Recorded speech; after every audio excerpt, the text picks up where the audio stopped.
आपल्या जिल्ह्याचं अर्थकारण जे आहे त्याला बळकटी मिळावी आणि चालना मिळावी या अनुषंगाने आपण काही डिस्ट्रिक्ट फ्लॅगशिप प्रोजेक्ट्स घेतोय। म्हणजे जिल्ह्याच्या अनुषंगाने जे महत्त्वाचे प्रकल्प आहेत ते आपण आखणी सुरू केलेली आहे। सद्यस्थितीमध्ये साधारण 32 प्रकल्प होते, आज त्याच्यामध्ये 2ची वाढ आपण केलेली आहे। यादी आपल्या सर्वांपर्यंत पोहोचवलेली आहे। त्याच्यामध्ये आपल्या जिल्ह्याला हक्काचं पाणी आणणं हा विषय आहे। आपल्या जिल्ह्यामध्ये MIDC आणि इतर माध्यमातून उद्योग यावे हा विषय आहे।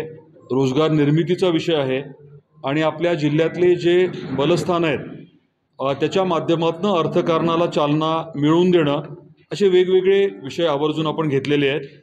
हे 34 प्रकल्प जे आहेत हे काही फायनल नाही आहेत, पूर्ण नाही आहेत, परिपूर्ण नाही आहेत।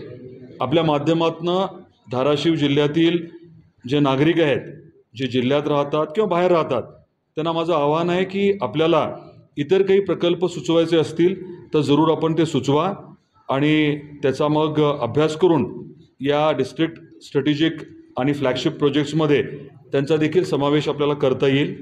त्याचबरोबरीने ज्या नागरिकांना या प्रकल्पामध्ये वेळ देता येऊ शकेल, त्याच्या पाठपुराव्यामध्ये मदत करता येऊ शकेल, अशांना देखील माझी विनंती आहे आणि पत्रकार बांधवांना देखील विनंती आहे की आपण एखादा प्रकल्प जर ठरवला आणि त्याचं पालकत्व स्वीकारलं तर निश्चितपणे तो प्रकल्प यशस्वी लवकर होण्यासाठी मदत होणार आहे।